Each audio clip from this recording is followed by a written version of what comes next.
Hello guys, स्वागत है आप लोगों का हमारे चैनल हैकरएक्स हैकर में। तो पिछले वीडियो में हम लोगों ने प्रोग्रामिंग लैंग्वेजेस के टाइप्स को देखा था, जहाँ पे हम लोगों ने देखा था कि प्रोग्रामिंग लैंग्वेजेस 3 टाइप्स के होते हैं। एक है आपका हाई लेवल लैंग्वेज, एक है आपका मिडिल लेवल लैंग्वेज और एक है आपका लो लेवल लैंग्वेज। हम लोगों ने देखा जिस लैंग्वेज से सीपीयू इतना फैमिलियर है, मतलब जिस लैंग्वेज से सीपीयू काम करता है, वो बेसिकली और कुछ भी नहीं है, वो आपका लो लेवल लैंग्वेज है, यानी कि मशीन लैंग्वेज। साथ ही साथ हम लोगों ने देखा कि लो लेवल लैंग्वेज में सिर्फ मशीन लैंग्वेज नहीं आता, साथ ही साथ असेंबली लैंग्वेज भी आता है। फिर हम लोगों ने देखे मशीन इंडिपेंडेंट लैंग्वेज, जो कि एक हाई लेवल लैंग्वेज है, जो कि मशीन से बहुत ज़्यादा ही एब्स्ट्रैक्ट है हम लोग के लिए, और जितने भी सारे हम लोग प्रोग्राम लिखते हैं अभी के समय में, वो सारे हम लोग लिखते हैं हाई लेवल लैंग्वेजेस के फॉर्म में, यानी कि हाई लेवल लैंग्वेजेस में। हम लोगों ने कुछ एग्जाम्पल्स भी देखे थे हाई लेवल लैंग्वेजेस के, और उसी वीडियो के एंड में हम लोगों ने देखा कि जो हाई लेवल लैंग्वेजेस है उसमें 2 कैटेगरी होते हैं। एक है आपका कंपाइलर बेस्ड लैंग्वेज और एक है आपका इंटरप्रेटर बेस्ड लैंग्वेज। और इसी चीज़ को हम लोग आज इस वीडियो में देखने वाले हैं कि क्या है कंपाइलर और इंटरप्रेटर। तो चलिए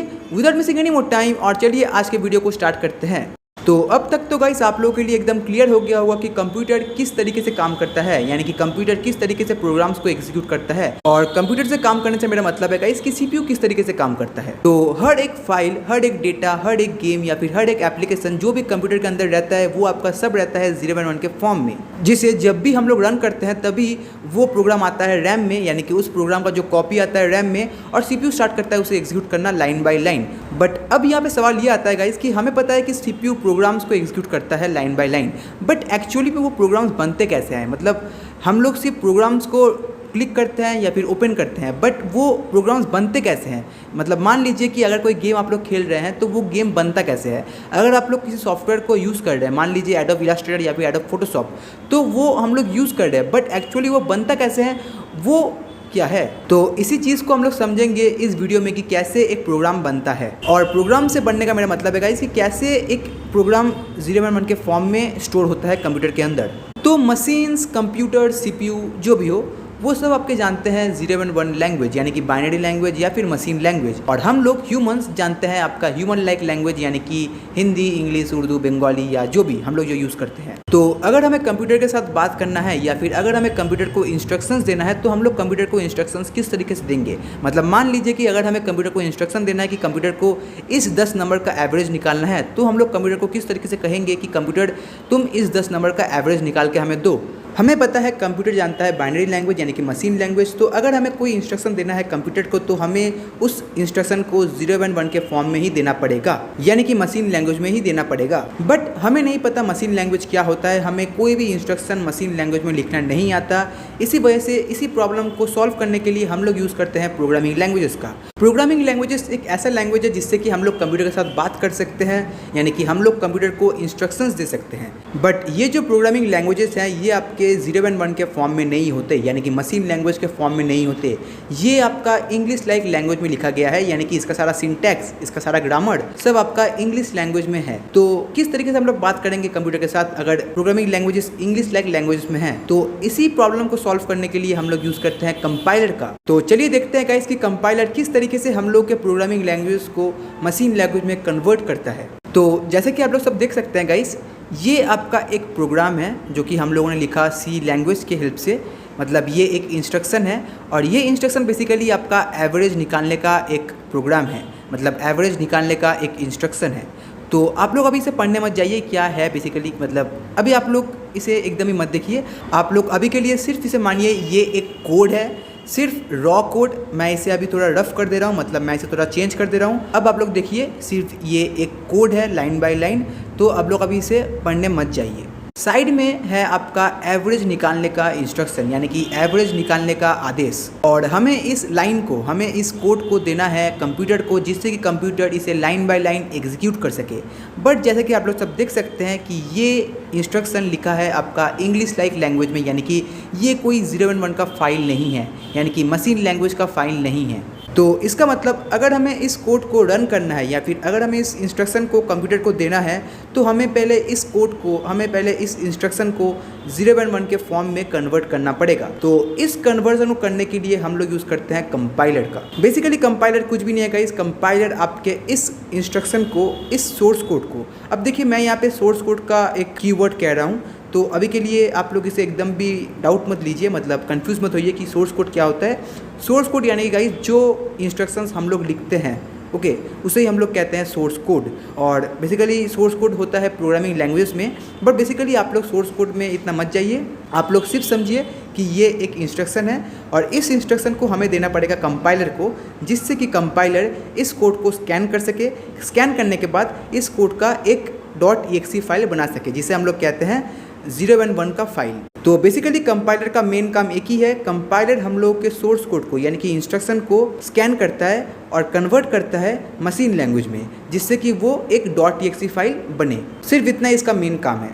अब बहुत कोई ये कहता है कि कंपाइलर का मेन काम है एरर्स को चेक करना, बट ये सही आंसर नहीं है, मतलब ये सही नहीं है। हाँ, मैं मानता हूँ कंपाइलर को हम लोग उसी तरीके से यूज़ करते हैं, यानी कि कंपाइलर को हम लोग यूज़ करते हैं एरर्स को चेक करने के लिए साथ ही साथ, बट ये सही नहीं है कि कंपाइलर का मेन काम है एरर्स को चेक करना। इसे आप लोग थोड़ा इस तरीके से समझिए। मान लीजिए कि आपके पास एक ब्लड कैंप का फॉर्म है, ओके, और अगर आपको ब्लड कैंप में हिस्सा लेना है, मतलब अगर आपको ब्लड कैंप में अपना ब्लड देना है, तो आपको उस फॉर्म को फिलअप करना पड़ेगा। अब सपोज कि आप लोग उस ब्लड कैंप के फॉर्म को फिलअप करते करते कुछ एरर कर दिए, मतलब कुछ गलती कर दी है। मान लीजिए कि आप लोगों ने फ़ोन नंबर की जगह लिख दिया अपना ईमेल आईडी और ईमेल आईडी की जगह लिख दिया अपना फ़ोन नंबर, और सारे इन्फॉर्मेशन को फिल करने के बाद, मतलब सारे फॉर्म को फिल करने के बाद आप लोगों ने उस फॉर्म को दे दिया उस ब्लड कैंप के ओनर को। अब ब्लड कैंप के ओनर जैसे ही उस फॉर्म को चेक करना स्टार्ट करेगा, यानी कि लाइन बाय लाइन चेक करना स्टार्ट करेगा, और जैसे ही वो देखेगा कि उस ईमेल आईडी की जगह में आपने अपना फ़ोन नंबर लिख दिया और उस फ़ोन नंबर की जगह आपने अपना ईमेल आईडी लिख दिया, तो क्या वो ओनर उस फॉर्म को पास करेगा, मतलब उस फॉर्म को वैलिड करेगा? जाहिर सी बातें नहीं करेगा, क्योंकि वो फॉर्म गलत है, मतलब वो फॉर्म का कुछ लाइन गलत है। इसी वजह से वो ओनर उस फॉर्म को पास नहीं कर सकता उस ब्लड कैंप में। तो यही चीज़ होता है कंपाइलेशन के टाइम पे। कंपाइलर एक ऐसा आदमी है या फिर एक ऐसा ओनर है कंप्यूटर के अंदर जो कि चेक करता है हम लोग के इंस्ट्रक्शन को लाइन बाय लाइन, और चेक करने के बाद उस कोड को मशीन कोड में कन्वर्ट कर देता है। और अगर उस इंस्ट्रक्शन में कुछ भी गलती रहा, मतलब कोई एक लाइन गलत है, मान लीजिए कोई भी लाइन अगर गलत है, तो उस कोड को कंपाइलर कन्वर्ट नहीं करेगा मशीन कोड में, क्योंकि उस लाइन में एरर है। तो अगर हमें उस कोड को सही करना है या फिर अगर हमें उस कोड को करेक्ट करना है, तो हमें उस लाइन के एरर को सही करना पड़ेगा और फिर से उस पूरे इंस्ट्रक्शंस को कंपाइलर को देना पड़ेगा, और कंपाइलर फिर से उसे स्कैन करेगा लाइन बाय लाइन, और स्कैन करने के बाद वो हमें एक प्योर मशीन कोड देगा, यानी कि एक प्योर 011 के फॉर्म का फाइल, जिसे हम लोग कहते हैं .exe फाइल।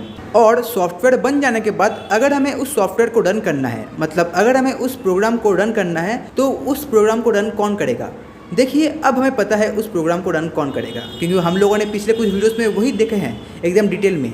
हमें पता है उस प्रोग्राम को अब रन करेगा CPU।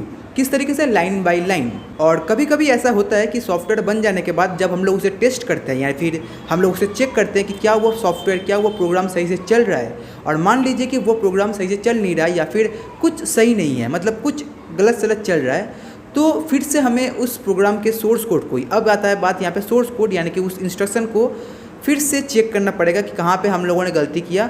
हो सकता है कि कोई लॉजिकली गलती हुआ होगा या इसी वजह से वो प्रोग्राम चल नहीं रहा होगा, बट जो भी हो, अगर कोई प्रॉब्लम है उस कोड में, हम लोग उसे फिर से उसे फिक्स करेंगे, और फिक्स करने के बाद फिर से हमें उस कोड को देना पड़ेगा कंपाइलर को, क्योंकि वो सिर्फ एक इंस्ट्रक्शन है, वो मशीन लैंग्वेज नहीं है, वो मशीन लैंग्वेज के फॉर्म में नहीं है।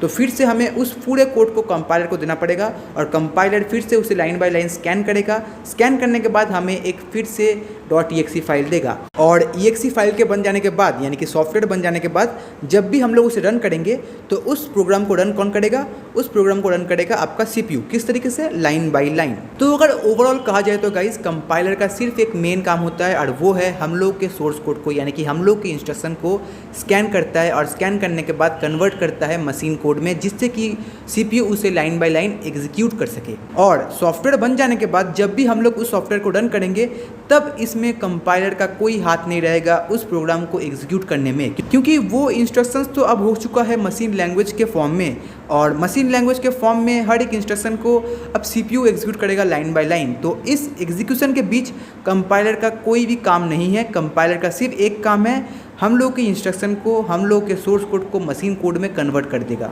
और कन्वर्ट करने के बाद सिर्फ CPU उसे जितनी बार चाहे उतनी बार उसे स्कैन करके लाइन बाय लाइन एग्जीक्यूट करेगा। तो आई थिंक अब आप लोगों को कंपाइलर का मतलब समझ आ गया होगा गाइस कि कंपाइलर का बेसिकली काम क्या होता है। तो चलिए अब बात करते हैं गाइस कि इंटरप्रेटर क्या है। तो ओवरऑल कहूँ तो गाइस इंटरप्रेटर का भी सेम काम है, यानी कि हम लोग के सोर्स कोड को मशीन कोड में कन्वर्ट करने का है, बट इस ओनर का स्टाइल थोड़ा अलग है। देखते हैं वो किस स्टाइल से बेसिकली कन्वर्ट करता है। तो जैसे कि आप लोग सब देख सकते हैं, ये कुछ इंस्ट्रक्शन लिखा है जावास्क्रिप्ट प्रोग्रामिंग लैंग्वेजेस के हेल्प से, यानी कि जावास्क्रिप्ट लैंग्वेज में ये इंस्ट्रक्शन लिखा है। तो जैसे कि मैंने कुछ देर पहले कहा था, आप लोग इस कोड को पढ़ने मत जाइए, सिर्फ ये कोड एग्जाम्पल के लिए है। तो आप लोग सिर्फ समझिए कि इंटरप्रेटर बेसिकली काम कैसे करता है। तो जैसे कि मैंने आप लोग को पिछले वीडियो में कहा था कि हाई लेवल लैंग्वेज में कुछ लैंग्वेज होते हैं कंपाइलर बेस्ड लैंग्वेज और कुछ लैंग्वेजेस होते हैं आपके इंटरप्रेटर बेस्ड लैंग्वेज। और जो आपका जावास्क्रिप्ट लैंग्वेज है वो आपका एक हाई लेवल लैंग्वेज है और वो आपका है इंटरप्रेटर बेस्ड लैंग्वेज। बट अभी के समय में जावास्क्रिप्ट हो चुका है जिट कंपाइलर बेस्ड लैंग्वेज। मतलब अभी के जावास्क्रिप्ट के इंस्ट्रक्शंस बहुत फास्ट एग्जीक्यूट होते हैं क्योंकि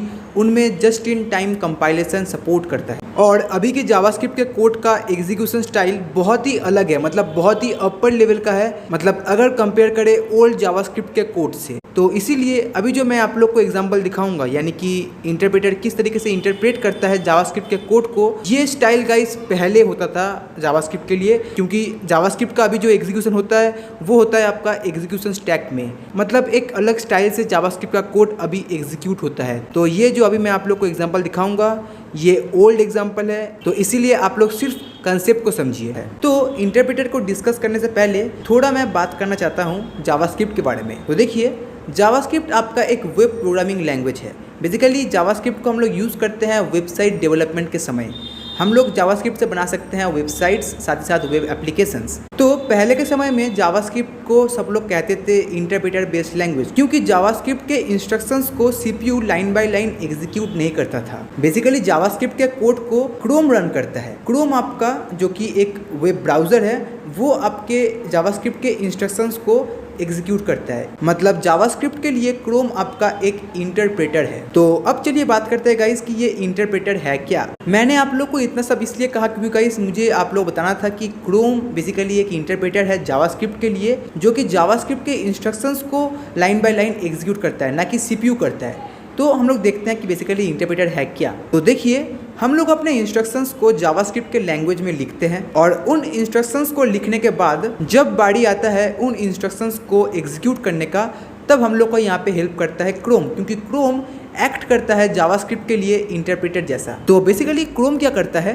क्रोम उस इंस्ट्रक्शन के पहले लाइन को स्कैन करता है और स्कैन करने के बाद उस पहले लाइन को 0 के फॉर्म में कन्वर्ट करता है और कन्वर्ट करने के बाद उसे एग्जीक्यूट कर देता है। मैं और एक बार कह रहा हूँ, मैंने कहा गाइस, क्रोम उन इंस्ट्रक्शंस के पहले लाइन को, उस पहले लाइन को स्कैन करता है। स्कैन करने के बाद उसी पहले लाइन को कन्वर्ट करता है मशीन लैंग्वेज में। ओके, पहले लाइन को मशीन लैंग्वेज में कन्वर्ट करता है और कन्वर्ट करने के बाद वही क्रोम ही उसे एग्जीक्यूट कर देता है। मतलब गाइस यहाँ पे क्या हुआ कि कंपाइलर के समय में गाइस कंपाइलर उस पूरे सोर्स कोड को, यानी कि पूरे इंस्ट्रक्शन को स्कैन करता है। स्कैन करने के बाद उस पूरे इंस्ट्रक्शन का एक मशीन कोड बनाता है, यानी कि एक 0 का फाइल बनाता है, जिसे हम लोग कहते हैं .exe फाइल। और .exe फाइल बनने के बाद CPU उसे एग्जीक्यूट करता है, ना कि कंपाइलर। बट इस केस में क्रोम, जो कि जावास्क्रिप्ट के लिए एक इंटरप्रेटर है, वो जावास्क्रिप्ट के पहले इंस्ट्रक्शन को स्कैन करता है और स्कैन करने के बाद उसका एक मशीन लैंग्वेज बनाता है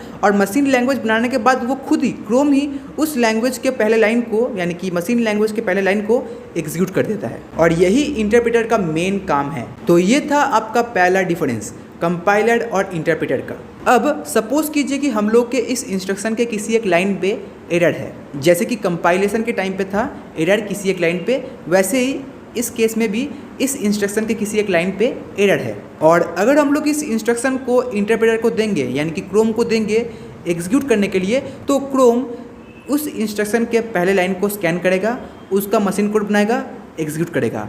सेकेंड लाइन को स्कैन करेगा, उसका मशीन कोड बनाएगा, फिर एग्जीक्यूट करेगा। इस तरह करते करते जैसे ही वो उस एरर लाइन के सामने आएगा, मतलब जैसे वो उस एरर लाइन को स्कैन करेगा, वो एग्जीक्यूट करने का काम वहीं पे स्टॉप कर देगा। मतलब कि जहाँ तक वो एरर लाइन नहीं था, मतलब जहाँ तक सारा कोड सही था, क्रोम उस सारे लाइन को लाइन बाय लाइन एग्जीक्यूट करेगा, बट जैसे वो उस एरर लाइन को स्कैन करेगा वो वहीं पे स्टॉप कर जाएगा। क्योंकि कंपाइलेशन के टाइम पे, मतलब जब कंपाइलर किसी सोर्स कोड को कन्वर्ट करता है मशीन कोड में, तब वो पूरे कोड को स्कैन करता है, और अगर एक भी लाइन पे कोई एरर निकल जाता है तो कंपाइलर उस पूरे कोड को मशीन कोड में कन्वर्ट नहीं करता है, कि जब तक हम लोग उसे उस कोड का सही फॉर्म ना दे, मतलब उस इंस्ट्रक्शन को सही ना करे, तब तक कंपाइलर उस पूरे कोड को मशीन कोड में कन्वर्ट नहीं करेगा। But in the case of Chrome वो क्या करता है, इंस्ट्रक्शन के सारे लाइन को लाइन बाय लाइन एग्जीक्यूट करता है, बट जैसे वो किसी एरर लाइन को स्कैन करता है वो वहाँ पे ही स्टॉप हो जाता है, मतलब एग्जीक्यूट करने का काम वहीं पे स्टॉप कर देता है। तो ये था आपका सेकंड डिफरेंस। और अब आते हैं थर्ड डिफरेंस में। इंटरप्रेटर के केस में जब हमें उस जावास्क्रिप्ट में लिखे गए इंस्ट्रक्शन को एग्जीक्यूट करने को रहेगा, तब हमें क्रोम को चाहिए, क्योंकि क्रोम एक इंटरप्रेटर है, और अगर हमें उस इंस्ट्रक्शन को एग्जीक्यूट करना है तो हमें क्रोम चाहिए, क्योंकि क्रोम के बिना हम लोग उस इंस्ट्रक्शन को एग्जीक्यूट नहीं कर सकते। इसीलिए एग्जीक्यूशन के समय क्रोम का रहना बहुत ही ज़रूरी है। But in the case of compiler के लिए ये इतना इंपॉर्टेंट नहीं है, क्योंकि कंपाइलर आपके पूरे कोड का मशीन कोड बनाता है, और अब जब आपका मशीन कोड बन चुका है तब कंपाइलर का एग्जीक्यूशन के टाइम में उसका कोई हाथ नहीं है, वो रिस्पॉन्सिबल नहीं है एग्जीक्यूशन करने में। अब वो एग्जीक्यूट करेगा आपका CPU लाइन बाय लाइन, यानी कि कंपाइलर .exe फाइल बनाता है और आपका क्रोम .exe फाइल नहीं बनाता है। और इसीलिए ही हम लोग कहते हैं कंपाइलर बेस्ड लैंग्वेज बहुत ही फास्टेस्ट लैंग्वेज होते हैं in compare to interpreter based language, क्योंकि एग्जीक्यूशन के टाइम पे इंटरप्रेटर का रहना बहुत ज़रूरी है, कंपाइलर को रहना इतना ज़रूरी नहीं है, क्योंकि कंपाइलर आपको .exe फाइल दे देता है, और अब आप उस .exe फाइल को जब भी ओपन करे या ओपन ना करे उसका कोई परवाह नहीं है, वो आपका सिर्फ वही काम के लिए बना है, वो आपके इंस्ट्रक्शन को मशीन कोड में कन्वर्ट कर देगा। तो ये था गाइस कंपाइलर और इंटरप्रेटर का एक डिफरेंस। मुझे पता है गाइस वीडियो बहुत बड़ा हो चुका है, लेकिन गाइस ये वीडियो इंपॉर्टेंट था, मतलब इस वीडियो को बनाना इंपॉर्टेंट था, क्योंकि गाइस, और मुझे पता है गाइस कि ये वीडियो बहुत बड़ा होगा, क्योंकि कंपाइलर इंटरप्रेटर गाइस कोई स्मॉल टॉपिक नहीं है। ज़्यादातर लोग इसी वजह से कंफ्यूज होते हैं गाइस इस टॉपिक के ऊपर, क्योंकि सब लोग को लगता है कि कंपाइलर इंटरप्रेटर बेसिकली काम आते हैं सोर्स कोड को मशीन कोड में कन्वर्ट करने का। हाँ, ये सही है, हम लोगों ने अभी यही देखा गाइस कि कंपाइलर इंटरप्रेटर का मेन यही काम है, हम लोग के सोर्स कोड को मशीन कोड में कन्वर्ट करना। बट किस तरीके से कन्वर्ट करना, ये गाइस जानना बहुत ज़रूरी था, और मुझे पता था गाइस कि ये वीडियो बहुत बड़ा होगा ऐसे भी, बट क्या करें, बनाना था ये वीडियो इसलिए बना दिए। चलिए गाइस बात करते हैं नेक्स्ट वीडियो में। आज के लिए बस इतना रहने देते गाइस, बहुत थक गया हूँ। सो बाय।